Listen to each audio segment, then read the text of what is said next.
Welcome to Ballers and Briefs 2024 pre-draft special. What up? And we are back. We are ready. Full gear, high gear, whatever you want to call it.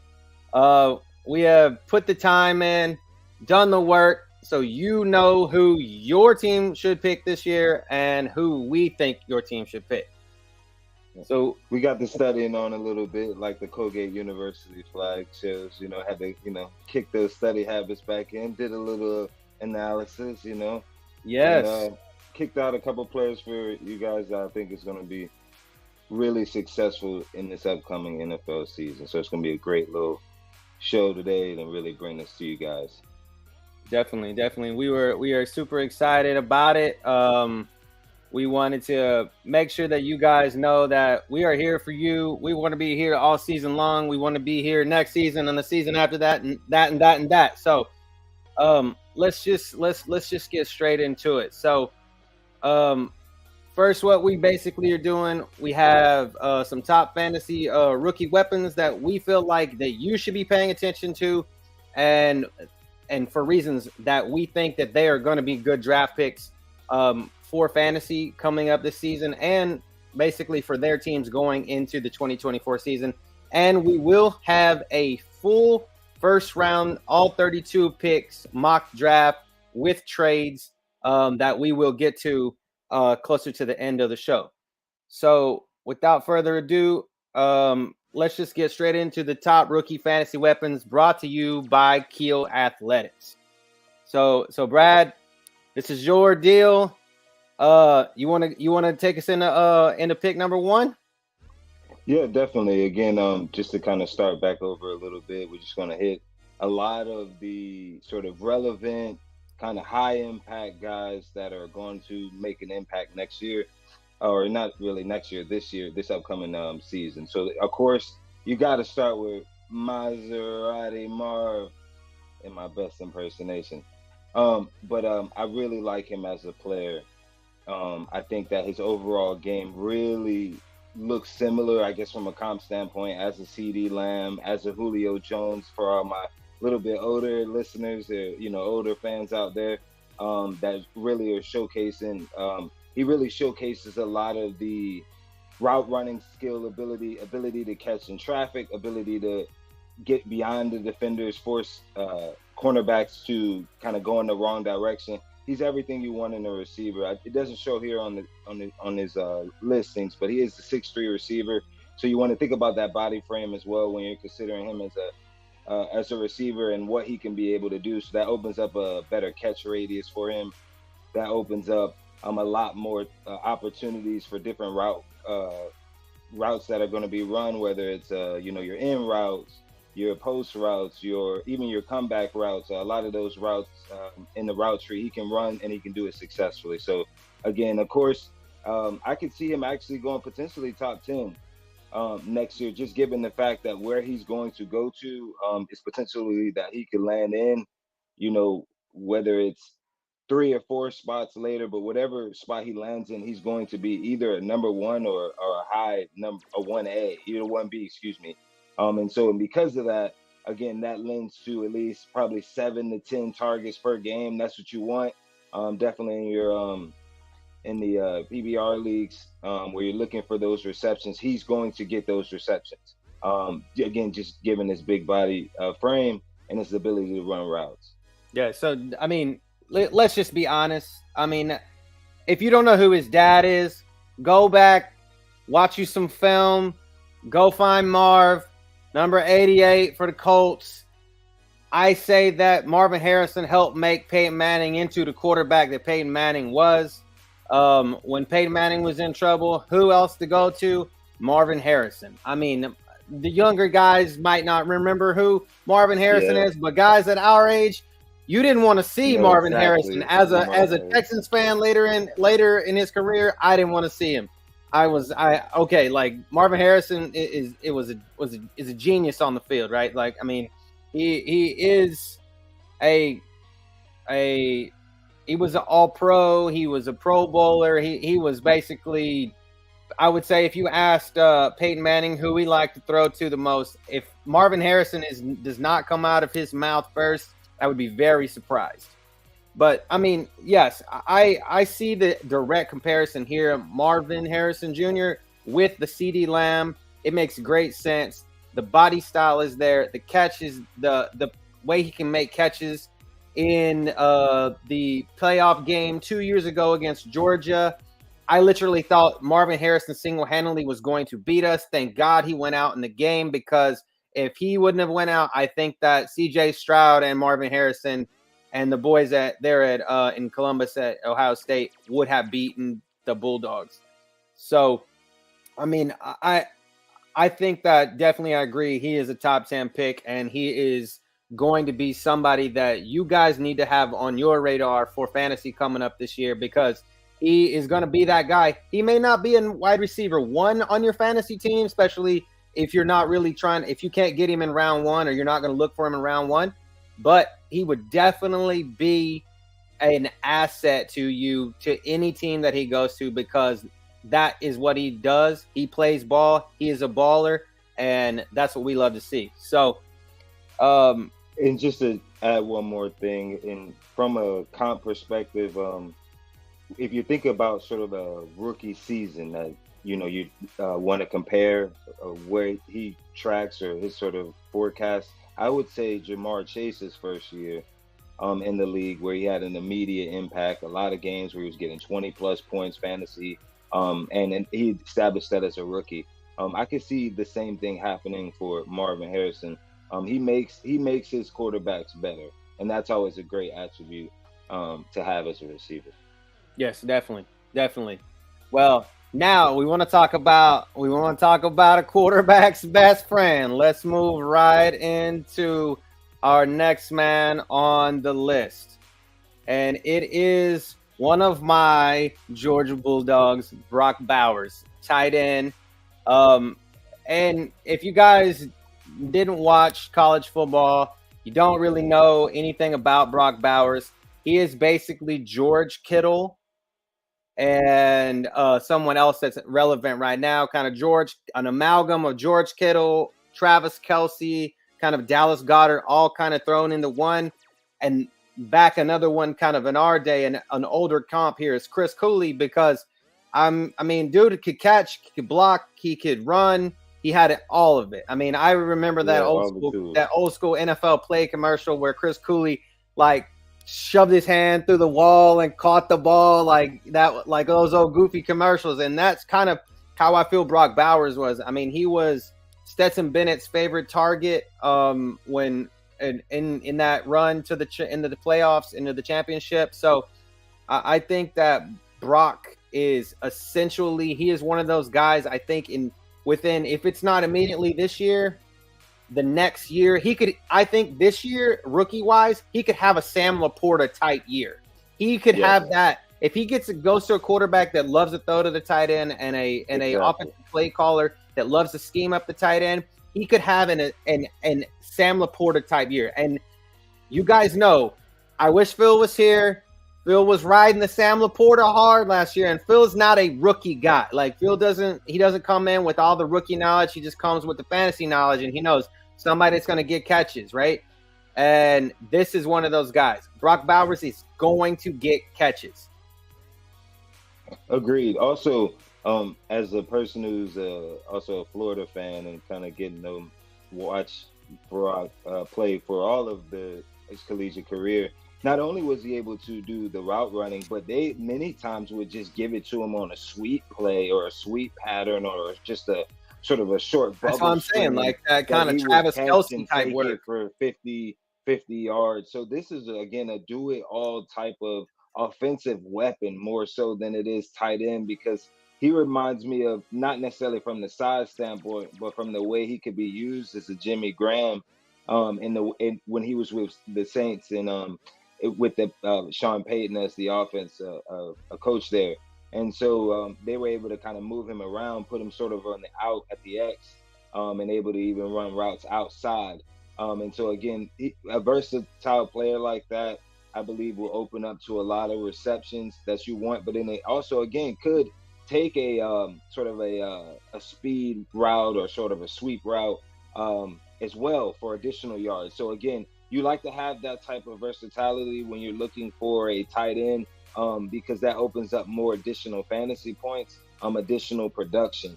And so again, when you're looking for fantasy relevant players, especially coming from upcoming rookies, you want to kind of know that they have sort of multiple tools in the tool belt.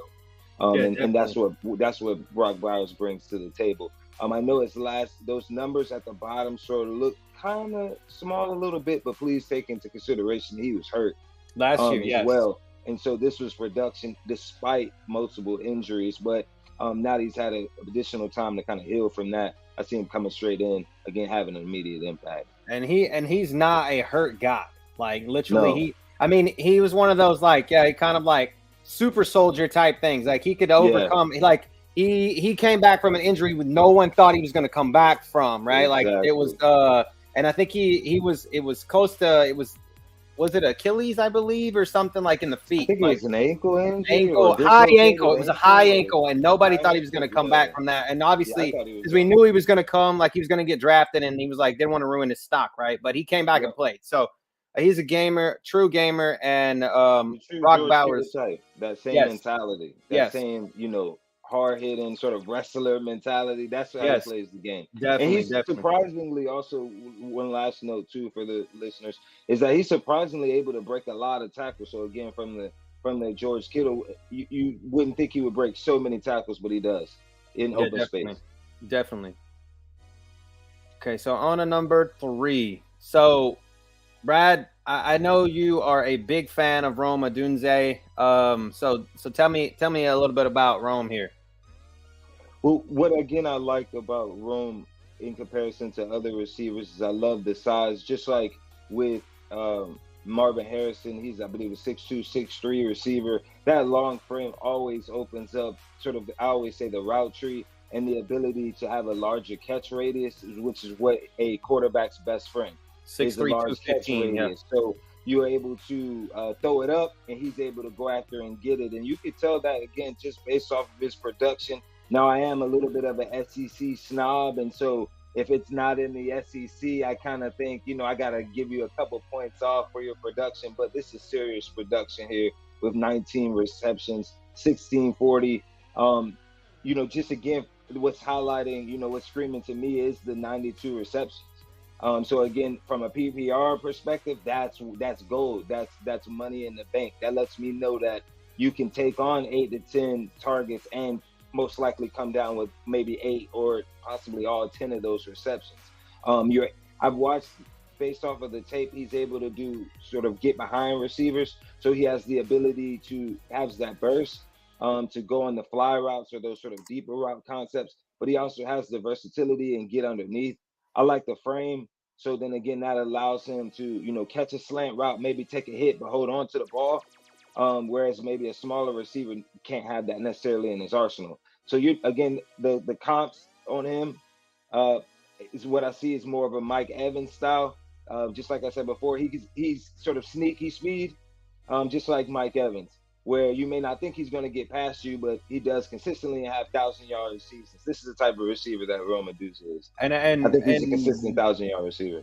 I know that this is kind of like we keep kind of going back to older guys, but someone who's around the league a long time, that's Larry Fitzgerald. The comp here, it's the body size, hands, those Yes. types of catches, does the dirty work, does the blocking, literally Larry Fitzgerald was on the field like all the time. And if you can get that kind of production out of Rome Odunze, that will just be he will have a categorical rise into the top. And if you compare him with a good quarterback and someone that has an offensive mind again, I think it's great. And obviously, I think that he himself is part of the reason why their coach, Washington's coach, is now the coach at Alabama.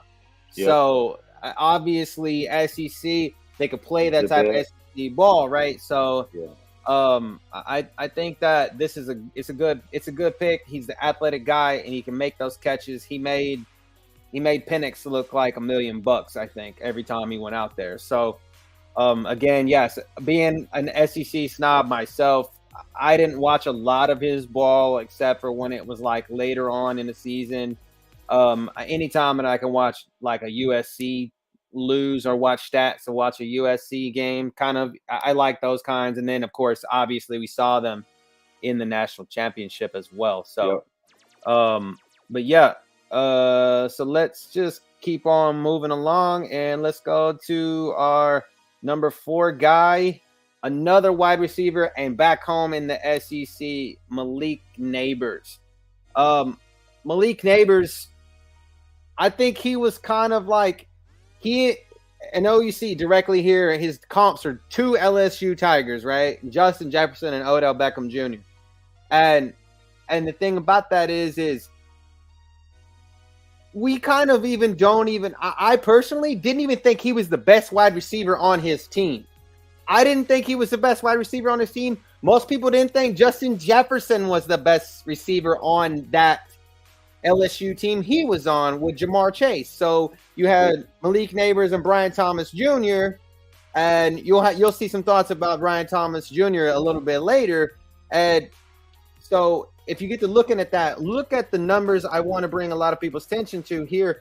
1,569 yards and 14 touchdowns.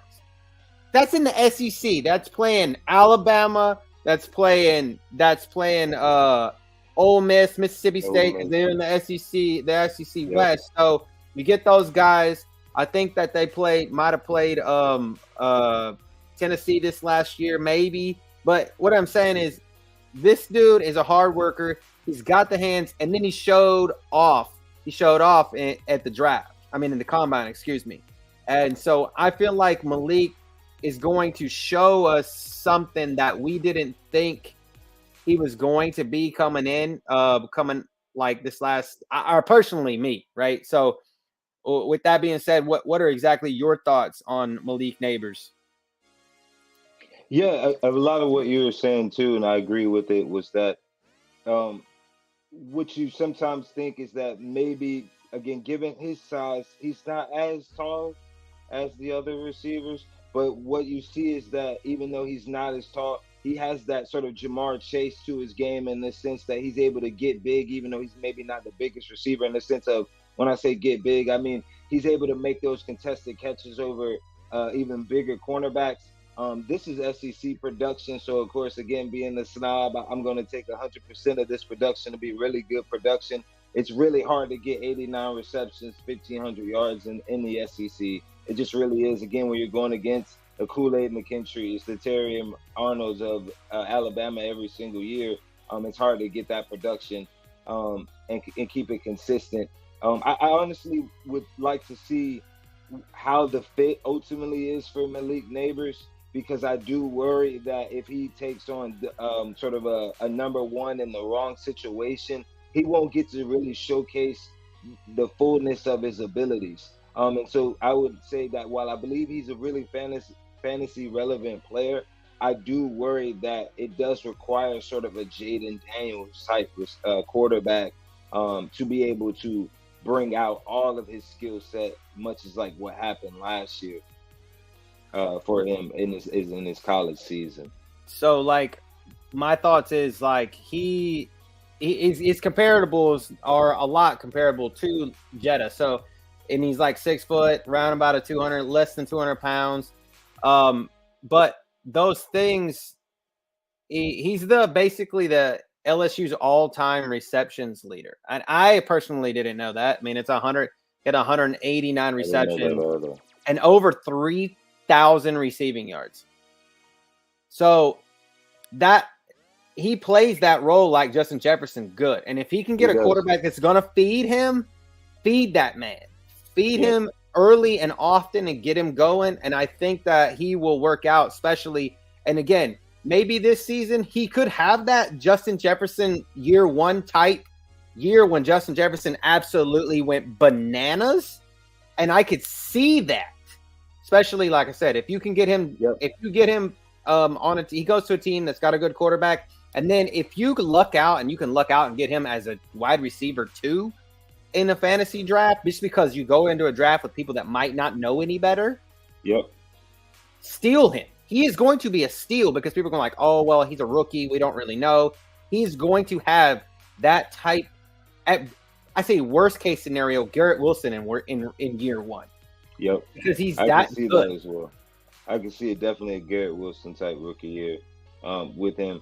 But again, I'm really nervous with him as far as for the fits. If it's the wrong fit, I know there's potentially calls out there for the Giants potentially at grabbing neighbors, and I just worry with Jones coming off of an injury where he's going to be and how that might limit him from a production standpoint. So I will say, just watch the fit sort of next Thursday, and then make your plot move from there a little bit. But all the tools, everything's there. I just worry he's going to get drowned out. And even in worst case scenario, he goes to the Giants. He's the best thing they've got. So true. And I think Dable would scheme him enough to where they could get him the ball, like Dable did when they were scheming up Stephon Diggs when he was with Buffalo. So I think at worst case scenario, he's Garrett Wilson with Zach Wilson in year one, which was still, or Zach Wilson and Joe Flacco and whoever else was throwing him the ball in his rookie season. So let's move into our fifth and final top rookie. And this is another one that's a little near and dear to my heart, but I want you all to know that I did not put this man on the list. Brad put this man on the list. That is Ladd McConkey. So, of course, I mean, at Keele Athletics, just like with the show, we try to get a little different, and you want to pick that sort of, that underdog type guy that you may not think is going to be a lead, and then you come to Keele Athletics, and then that's what you become. So, of course, we want to get him on this. So Ladd, comparables here. I don't know that we talked about Garrett Wilson with Malik Neighbors last. This is specifically putting apples to apples, 40 time, vertical, broad jump, size, arm, wingspan, everything. Literally, his measurables are almost identical to Garrett Wilson. And personally, as someone who watched a lot of Georgia football, this dude works immediately in a pro style offense. Immediately. You can put him in the slot. You can put him on the outside. The numbers, he works. He's only 6 foot tall. Don't get me wrong, but he runs a 4.39 40. So you say, all right, I got a quarterback that can get you the ball deep down the field on the sideline, or you're not afraid to take that crossing route or a post in the middle, and you can go one-on-one with a safety that's probably 6 foot tall itself. This dude is not afraid to do that. And if you guys look at his numbers, his numbers last season were a little paltry. Again, he came off 2 national championship runs. His third year, he was a junior. He was beat up quite a bit. But something that's near and dear to my heart here being, if you look at the other comp, Brandon Stokely. Brandon Stokely, almost identical measurables himself to Ladd McConkey. And Brandon Stokely had a great career. Obviously, he had a great quarterback in Peyton Manning twice. So, but I think Ladd McConkey is going to be one of those guys. He latches on to a quarterback like one of these. He can get lucky with like a Patrick Mahomes or a Herbert or Joe Burrow. One of these guys that's transcendent talent and stay there. I feel like relationship-wise, how Tom Brady had that trust in like the Wes Wilkers early in his career, and then he merged into like Julian Edelman. Those guys he have trust with, this is going to be one of those guys. And I think that Ladd, you can pick him up. Again, one of those people in the drafts might not be super understanding. You can grab him in the second, third round, and he's going to be a super steal for you. He has a little bit of a couple other players I kind of think about when I think of Ladd. Is also Jackson Smith-Njigba from Ohio State last year. Coming in, I know on the shows I would say it's about that time for him to start to turn the corner from the production standpoint in the league, and towards the end of the year, that's what you start to see from Jackson Smith-Njigba. Same type of concept as far as for his speed and his ability to route run. I saw him a lot again in being in the SEC and getting to see him sort of be in the slot. I could tell that transitions well over into the NFL.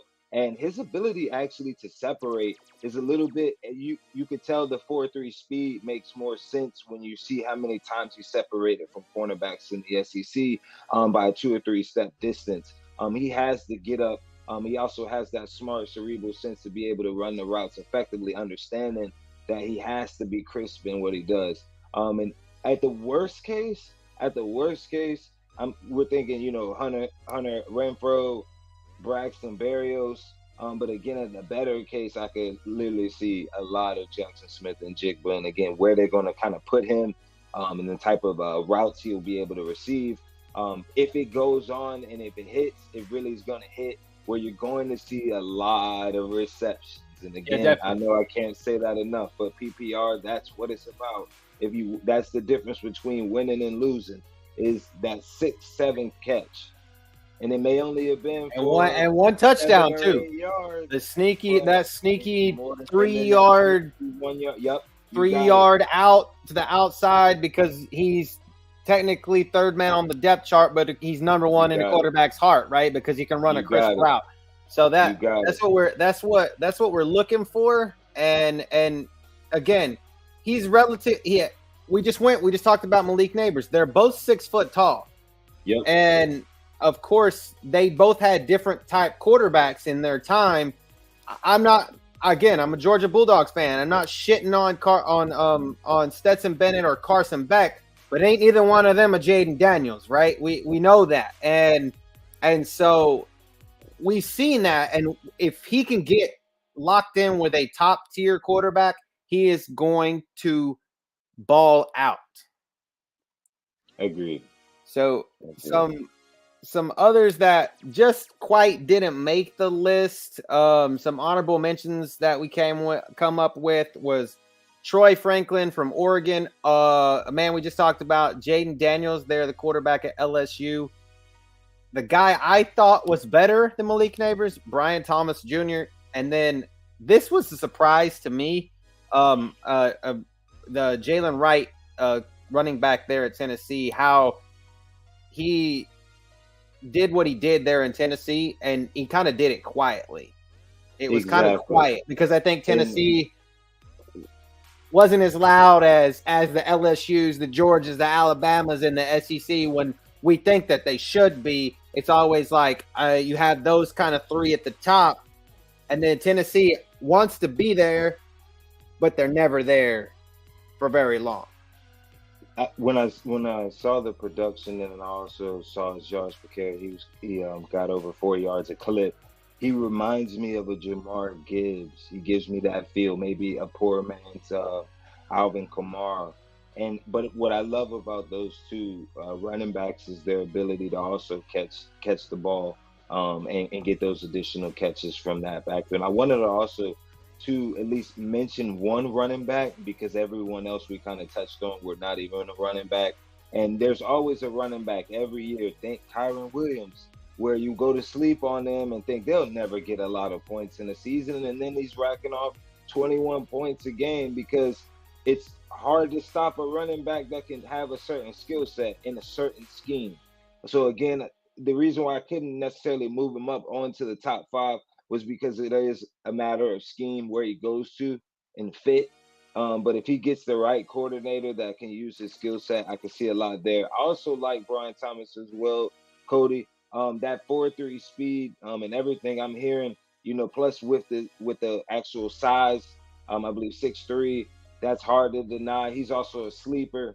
You might be able to get him in the later couple of rounds, and he actually may, again, depending on fit, produce a lot for you. I think so too, and someone that I didn't think was getting, and everybody's like, why do you have Troy Franklin on there? I think Troy Franklin, he's not the most highest ranked wide receiver, but he's like the 11th, I think, position wise on the big board or whatever they're looking at right now. But he set single season records in Oregon. So for yards, touchdowns, and then I had 100-yard games in last season. So if he can bring that athletic ability again, as maybe like scenario, I'm going to use your Jackson Smith and Jigba scenario here, right? He's got the talent. He goes to a team he's a third on the running back. I mean, on the wide receiver scale. Like Jackson Smith and Jigba came in behind DK and Tyler Lockett. And then they got to go somewhere, right? Like they got those two guys locked up. Well, Troy Franklin's got the matchup this week. He's better than a third corner. So yep. I feel like he's going to be one of those guys. Yeah, I don't think he's going to fly off the board in the first round in the regular draft, like the NFL draft. And I think he can be one of those guys. You can steal him late. Or if he makes it through the draft and you have an extra spot, and you think, oh, well, there's a wide receiver. I got somebody here. I want to drop him. That's a guy that you need to look at because it's like last year. Nobody drafted Rashee Rice. Nobody drafted him. And then what did he do? He became the number one wide receiver there in Kansas City. Obviously, he's not going to be that now. But this guy could have that type of year. So just keep that in mind. And then Jane Daniels is Jane Daniels. He speaks for himself. So, without further ado, I think that a lot of people came here to see was the mock draft. So this is the title match, the final round, whatever it is, if you will. So, we're not gonna go over every pick. We're gonna go over a few that we feel that were important, and then some trades that we went over. If you look in the actual draft here, the mock draft here, this information shows exactly where we sit. So it shows obviously who's on the clock, if we made a trade, and then we actually highlighted the 5 guys that we went over in the previous segment. So you can see that here. With the Keele Athletics logo out next to it. So the rules of the draft, Brad and I did this. Brad picked the odds. I picked the evens. We tried to make this as who we thought the teams should pick, right? Like not who we felt were favorite. Like this is who we think the team should pick. We did some trades. We tried to draft basically against one another. So, because there was a couple spots that he had an odd pick. I wanted that odd number in my even spot to pick somebody, but we couldn't work out a trade. So, without further ado, you guys can see this. The first one that comes to mind that you guys can see is I had the number 4 pick. It originally was Arizona. I had the New York Giants trade up from number 6 to take that number 4 spot so they could get their quarterback of the future because I think Danny Dimes is done. I think J.J. McCarthy is where it's at because I literally wanted Minnesota in that spot. I wanted Minnesota to trade up to that number 4 spot. But once Brad took Drake May there at number 3, I thought that we should just stay pat, and I needed the Giants to move up. I traded a second-round pick and obviously swapped the first-round picks here and a third-round pick in 2025. So, and then if you look down at number 6, I took with the Cardinals with their trade there. I took Malik Neighbors, so that's a good pairing after they lose Hollywood Brown. Malik Neighbors there to pair with Kyler Murray there in Arizona. So those were my big thoughts in the first 8 picks. Any thoughts? Yeah, I think first thing is we look at it now, of course, is that we did end up going with 4 quarterbacks to start. I think that's history. I'm not 100% sure. I think it was maybe 3 or 4. But we just feel that in this type of a year where there are a lot of sort of quarterback needy teams, and also where you see so many quarterbacks who got hurt last year, weren't able to complete sort of all of the games like Trevor Lawrence. You need that other quarterback. 60 some odd quarterbacks played last season or something close to that. So that's what sort of prompted me to believe that, that would be a more of a favorable mock to move forward with. We got a little different, I think, sort of what you would see from sort of the other mocks. I know I think maybe a lot of people had Tennessee going with Joe Alt. I had the number 7 pick, and while I felt that maybe that might be a position that they would want to go with, given the offensive items that they were able to do in the free agency, whether it was adding up Calvin Ridley, and I believe also Pollard. I felt that maybe they would actually want to go in the other direction and get a good edge rusher, seeing as how you have such premier quarterbacks now in the AFC South that someone's going to have to get after them. And so that was what, at least my rationale was why it may be a little bit different than what you're seeing out there with the Joe Alt. So any sort of offensive lineman there, I just think they still go away from that. Yeah, I mean, I agree 100%. I mean, of course, I wanted. I know a lot of people have been mocking Dallas Turner to the Falcons here at number 8. So they need an edge rusher, so that's why I went Latu. So, but let's move to number 9 through 16. And here, this is something that I felt like, Brad, you need to spit it out for the users here. Oh yeah, definitely. I will definitely come to the congregation for this one. Maybe it's a little bit of the Duval in me. But I just feel that the best way forward for the Jacksonville Jaguars is to get another receiving option to match with Gabe Davis and Christian Kirk. I think a triple threat like that would be um, a game changer for the Jaguars and sort of create a sort of a threat for them going into the season with that uh, sort of Migos of players there. And so while Jacksonville was at the 17th spot, I decided that they would trade away, I believe it was the second pick, the first round, 17, plus their second round pick, plus a fourth round 2025 to get us over the hump up to move up to number 9 to trade with the Bears, I believe, in order to pick up Roma Dunze. As I talked about earlier, I really love the size and speed combo. That 6'3" frame would be perfect, as I believe Trevor Lawrence needs a big body receivers, much like what he had at Clemson, which made him effective, where you had a T. Higgins, you had a Justin Ross, you had an Amari Rodgers, you had a lot taller receivers and bigger options, sort of bigger players to throw to. I'm sure when you're a 6'6" guy, it's a lot easier throwing into 6'3" guys instead of 5'10" guys, 5'8" guys. Yeah, it's just such a harder target. And so for him, I think the Jaguars should go all in. I know that other people say, man, you're giving away a little bit with the second. But here's my other thing about the Jaguars, and if you know us, we're notoriously bad for drafting.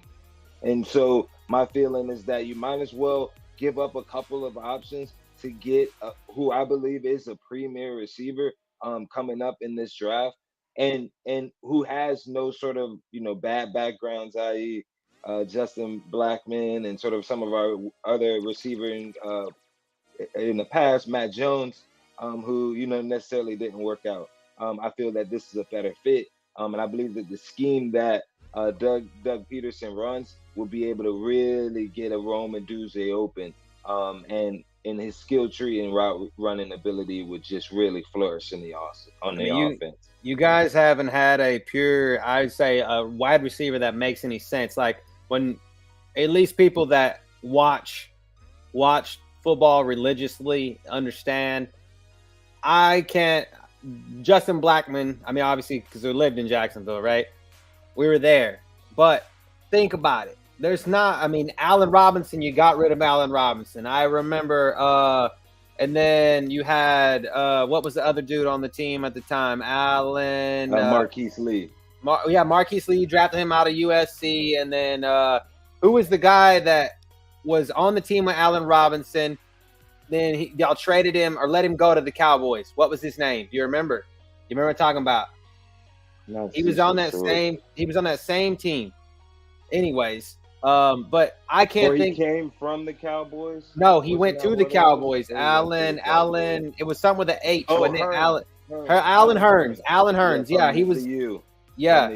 Yeah, and I remember Allen Hurns, but looking back after that, like the only wide receivers that come to my mind that aren't Matt Jones are Keenan McCardell and Jimmy Smith. Jimmy Smith is synonymous with the Jacksonville Jaguars. If I mean, that's Jimmy Smith. Jimmy Smith was the guy, right? Like he is a legend there in Jacksonville. So if you guys can get a legend type wide receiver there in this draft, that would be awesome. So my next pick in the round was, obviously, I'm not going to talk too much about Brock Bowers, but I am going to say that I think it's going to be a hell of a pairing if he goes to the Jets with Aaron Rodgers. But my steal off of this page was when Joe Alt fell to 14. I never would have thought that ever in my life that Joe Alt was going to fall that far. We just kept picking. Like, literally, we were picking what we think was best, what the teams needed.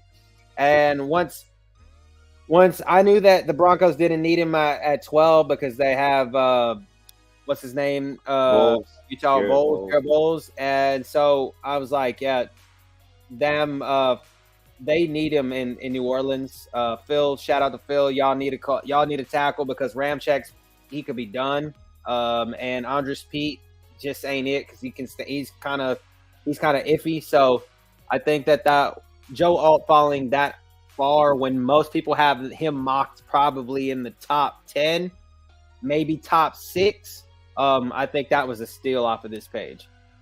Yeah, I actually like the pick of the Vikings for Michael Penix because I believe that he's actually been underrated through the whole process. But I'm starting to wonder if it's because people do like him a lot and don't want to talk him up, want him to slip down potentially past the top 10 and fall into a good situation with a great receiver. I believe and so that was what my thought process was if you match the sort of an older sort of style quarterback who's seen a little bit, bring him in right away with a Justin Jefferson, a TJ Hawkinson. What can you do? And so that opens up a lot Jordan of options Addison. for him. I believe it's an awesome fit. Kevin O'Connell raved about him. And he literally said, I know in an interview I saw during the meetings they had, Pat McAfee interviewed him, and Kevin O'Connell did say the most important thing to him is accuracy. And go look at Michael Penix's accuracy. It's pinpoint. So I love it. So and guys, if you guys have questions, please put them in the chat. And we will hit them at the end. I promise we will get to them. We want to hear what you think your team should draft. We want to know, hey, you guys totally fucked this up because that is not where they are going to go. I mean, if you guys are going to be Mel Kiper and say, oh, this is where my big board is, we're good with that. But we want to hear it. We want all the smoke. So let's just move straight into the next 8 here.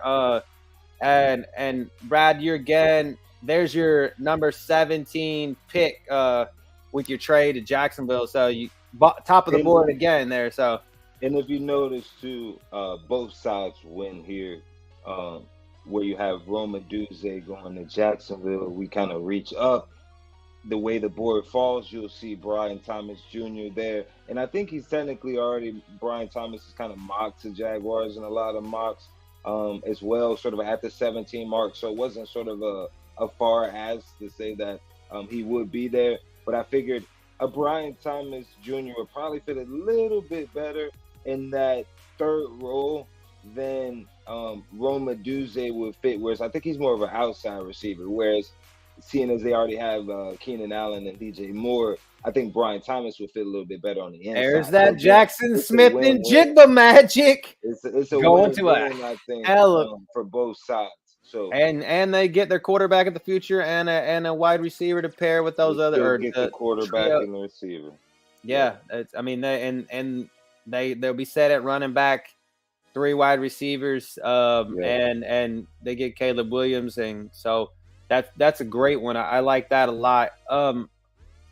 And I guess shout out to the Cowboys fans here. You guys need some interior line help. Graham Barton, the senior out of Duke, or the center senior out of Duke. I think that y'all picked a I believe it's Tyler Biadasz is gone, so y'all need a new center, and of course Martin is he's getting old too. So I think that this guy is one of those guys that could be that next level of bringing back that Cowboys offensive line. And another offensive lineman here that I liked is Taylor Guyton out of OU. I felt like it's another guy that kind of slid. The Steelers needed another offensive tackle, especially with what's his name, who they drafted last year. Can't think off the top of my head, but it's the tackle they drafted last year out of Georgia. And so they need to be able to give him some help. So, and whoever their quarterback is going to be, if it's going to be Russ or Justin Fields, whatever, I think that this is the draft that Tomlin's drafting for his job. Yeah, and wanted to know also for the 23rd pick with Xavier Worthy, that going to the Vikings to match with Michael Penix there, and then also Jordan Addison and Justin Jefferson. And I just think that pairing all together will really sort of bring Vikings offense sort of right back into it as far as for being an effective offense. Really young, with a lot of young talent, and really effective moving forward with Xavier Worthy's speed. I believe he broke the record. Having that alongside with Justin Jefferson to take the top off, I mean, that's going to be a great matchup for him. So that's what the thought process was for the 23rd pick. Definitely. I like that a lot. I like it a lot. All right. Moving right on. Yeah. So here are the last 8. You want to give any thoughts on this one here? Well, just quickly, just again noting that last pick there, as we were already saying earlier, if he can find the right fit, well, man, what a fit this would be. Hell yeah. To have Pat Mahomes, then that basically whatever route you run, he's going to be able to get you the ball. I think it would be a seamless transition for him. Rice is out or going to be out maybe a couple games, so they will need some receiver help. And his route tree will give Pat Mahomes sort of, as we said, that Wes Welker option, or that guy that's going to get you. It's gonna take so much pressure off of Travis Kelce. It's more of a motor stick, so you don't always have to go to Kelce in the middle of the field, which is going to open up more for Kelce next year as well if they do go this route. So kind of topping it off with Ladd McConkey going to the Chiefs. And I think that he doesn't have to come in and be a number 1 immediately, because you've got Hollywood Brown, and you have obviously the number 1 there is Travis Kelce. So, and with that Hollywood Brown pairing, Hollywood Brown is guy can work multiple levels of the field, lots of straight line speed. And we've seen in the past that it don't matter what size you are, Patrick Mahomes can get you the damn ball. Patrick Mahomes is going to get you the ball. He fits behind his back, over the shoulders, through the legs, turn around, hook shot, side shot, whatever. Dude's going to get you the ball. And I think that, and Andy's going to scheme Ladd McConkey up. I mean, even if it's little jet sweeps, little bit of wing tee, like something. He's got something cooked up for him. And we've seen that Pat can get you the ball, get those smaller guys like Cheetah the ball. You know what I'm saying? So he's perfect. I think he fits amazing here. But I wanted to bring a lot of people's attention to that pick at number 28. That literally was playing keep away. That was playing keep away. That was the Bills playing keep away from the Chiefs, thinking, I kind of went in blind, thinking, well, we don't need that kind of receiver. We need to fill the space for it. We lost Gabe Davis and Stephon Diggs. We need that type receiver. We got this kind of Ladd McConkey type receiver in Khalil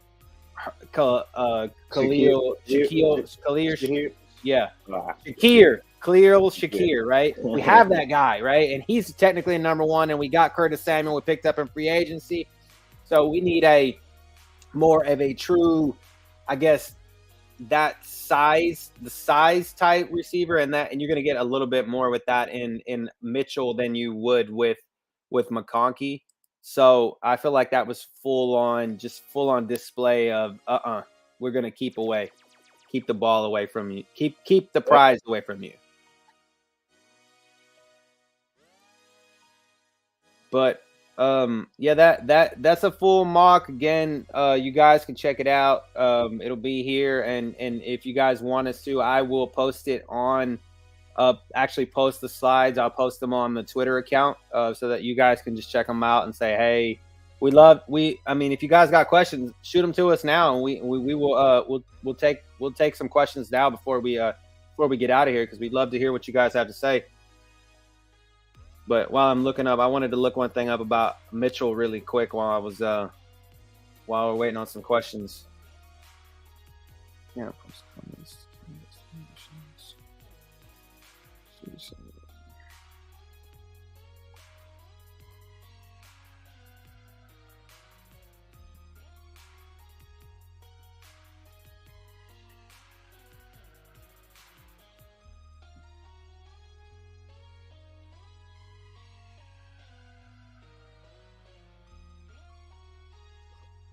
Yeah, it looks like we don't have any questions right now, but I mean, guys, if you have questions, yeah, Mitchell 6'2", 205. So I was right thinking that he's more of the possession style, big type receiver as opposed to the smaller route runner. So, but yeah, yeah. With that being said, you got any other thoughts, Brad?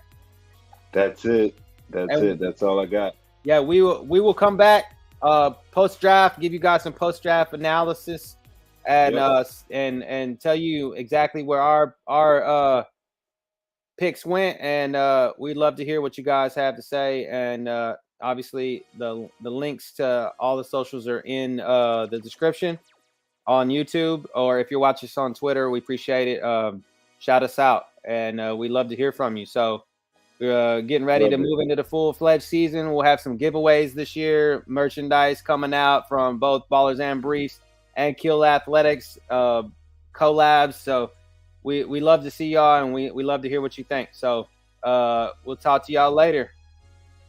Peace. Draft in a week.